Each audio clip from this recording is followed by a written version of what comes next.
এদিকে নজরে সংসদের শীতকালীন অধিবেশন, একাধিক ইস্যুতে বিরোধীদের বিক্ষোভের সম্ভাবনা, ওয়াকআপ সহ 16টি বিল পেশের সম্ভাবনা রয়েছে। পাশাপাশি মণিপুর সহ একাধিক ইস্যুতে সংসদ উত্তাল হওয়ার সম্ভাবনা রয়েছে।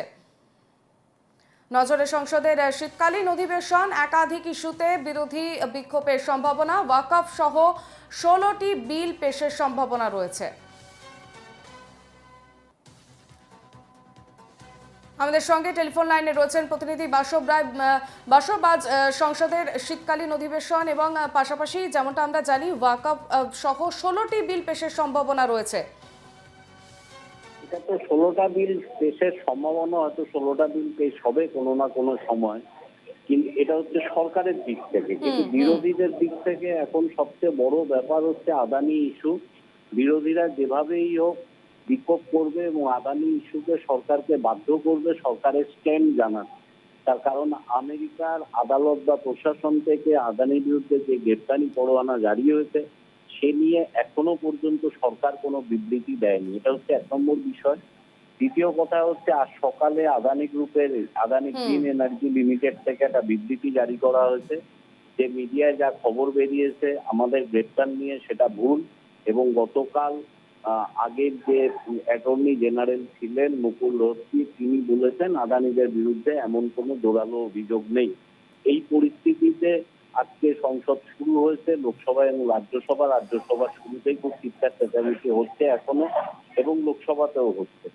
কংগ্রেস এবং অন্যান্য বিরোধী দল তৃণমূল বাদ দিয়ে এরা সবাই ঝাঁপিয়ে পড়েছে যে সংসদে 267 ধারার অধীনে, অর্থাৎ একটা গোটা দিন বা এক বা দুদিন, গোটা দুদিন বা একদিন শুধুই আদানি ইস্যুতে কথা বলা হচ্ছে। এটা হচ্ছে একটা দিন। আর আমরা জানি গতকাল সংবিধানের 75 বর্ষপূর্তি বলবো না, 75 বছরে পা দিয়েছে বলে একটা অনুষ্ঠান হয়েছিল সংসদ চত্বরেই। সেখানে তারপরে মল্লিকার্জুন খার্গে এবং রাহুল গান্ধী দুজনেই সংশ্লিষ্ট কক্ষ, অর্থাৎ মল্লিকার্জুন খার্গে রাজ্যসভার চেয়ারম্যানের কাছে এবং রাহুল গান্ধী লোকসভার স্পিকারের কাছে একটা চিঠি দিয়েছেন। তাতে তারা দুজনেই আবেদন করেছেন যে সংবিধান নিয়ে পূর্ণ 2 দিন আলোচনা হোক, তাহলে সংবিধানের গোটা ব্যাখ্যা আমরা কিভাবে দেখছি, সংবিধান কি, এটা মানুষের কাছে পৌঁছানো যাবে। কিন্তু এটা তো হচ্ছে পরের বিষয়। আপাতত আদানি ইস্যু নিয়ে সংসদের ভেতরে দুটো পক্ষে বিক্ষোভ চলছে এবং এই বিক্ষোভটা চলবে। সরকার পক্ষ কতক্ষণ। বেশ, ধন্যবাদ বাসব।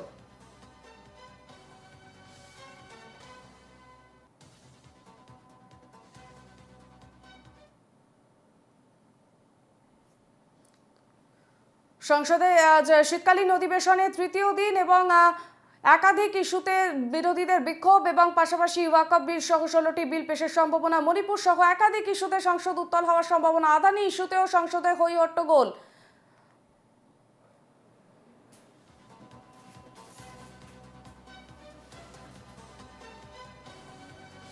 আজও আদানি ইস্যুতে উত্তপ্ত পরিস্থিতি সংসদে এবং আজ শীতকালীন অধিবেশনে তৃতীয় দিন এবং যেমনটা জানা যাচ্ছে আজ সংসদের শীতকালীন অধিবেশনে একাধিক ইস্যুতে বিরোধীদের উত্তপ্ত পরিস্থিতি এবং সংসদের শীতকালীন অধিবেশনের আজ তৃতীয় দিন ওয়াকআপ বিল সহ 16টি বিল নিয়ে পেশের সম্ভাবনা, পাশাপাশি মণিপুর সহ একাধিক ইস্যুতে উত্তাল হওয়ার সম্ভাবনা এবং অন্যদিকে আদানি ইস্যুতে সংসদে হই হট্টগোল।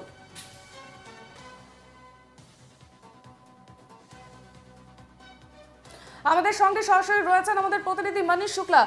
মনীষ, আদানি ইস্যুতে কি পরিস্থিতি এখন সংসদে? देखिए, बिल्कुल जिस तरह आज 11 बजे जैसे ही सदन की कार्रवाई सदन की कार्रवाई शुरू हुई, वैसे ही विपक्षी दलों ने हंगामा शुरू किया। और अब की ताजा खबर यह है कि लोकसभा की कार्रवाई को 12 बजे तक के लिए स्थगित कर दिया गया है, क्योंकि जो विपक्षी दल हैं और उनके जो सदस्य हैं, वो सांसद सदस्य हैं, वो लगातार हंगामा कर रहे थे और मांग कर रहे थे कि चाहे अदानी का मुद्दा हो उस पर चर्चा की जाए, चाहे संभल हिंसा का मामला हो उस पर सरकार जवाब दे, चाहे मणिपुर का मामला हो उस पर जवाब दिया जाए। तो निश्चित तौर पर इन्हीं सब मुद्दों को मिलाकर विपक्षी दल सदन के भीतर हंगामा करते रहे। लोकसभा अध्यक्ष ओम बिरला लगातार सदस्यों से अपील करते रहे कि सदन की कार्रवाई को चलने दिया जाए, क्योंकि कई सदस्य ऐसे हैं जो पहली बार चुन के आए हैं और वो सदन की कार्रवाई में भाग लेना चाहते हैं, अपनी बात रखना चाहते हैं। जनता ने उनको चुना है, उनको प्रतिनिधि बना के भेजा है, तो वो अपनी बात रखना चाहते हैं। लेकिन फिर भी विपक्षी दलों के जो सदस्य हैं उनका जो हंगामा है वो जारी रहा है और यही वजह है कि लोकसभा को 12 बजे तक उसकी कार्रवाई जो है 12 बजे तक स्थगित कर दी गई है। अब देखना होगा कि लोकसभा जब फिर से 12 बजे के बाद शुरू होगी, उसकी कार्रवाई शुरू होगी, तब विपक्षी दल क्या करते हैं इस मामले में। लेकिन जैसे कि आसार लगाए जा रहे थे कि आज भी सदन की शुरुआत होते ही विपक्षी हंगामा करेंगे और अब भी ये आसार लगाए जा रहे हैं कि जब 12 बजे सदन की कार्रवाई शुरू होगी तो विपक्ष जो है वो अपना जो हंगामा है वो जारी रखेगा और लगातार सरकार पर ये दबाव बनाएगा कि इस पूरे मामले पर, चाहे अदानी का मुद्दा हो, चाहे मणिपुर का मुद्दा हो, चाहे अन्य मुद्दे हों, उस पर एक कहीं ना कहीं चर्चा के लिए दबाव बनाएगा। लेकिन लोकसभा अध्यक्ष जो है उनका कहना है कि सभी चीज़ों की चर्चा के लिए एक प्रक्रिया होती है और उसके तहत उसको फॉलो किया जाना चाहिए। ऐसे सदन के भीतर हो हंगामा करके जो कार्रवाई है अगर वो स्थगित बार बार होती रहती है तो निश्चित तौर पर इससे देश को नुकसान होता है। जी বেশ, একেবারেই ধন্যবাদ মানিশ। যেমনটা আমরা জানতে পারলাম যে লোকসভা 12টা পর্যন্ত স্থগিত করে দেওয়া হয়েছে এবং আদানি ইস্যুতে ফের একবার উত্তপ্ত পরিস্থিতি হয়েছে। শীতকালীন অধিবেশনে সংসদে আজ তৃতীয় দিন এবং তার মধ্যেই তুমুল হৈ হট্টগোল হয় এবং 12টা পর্যন্ত স্থগিত করে দেওয়া হয়েছে।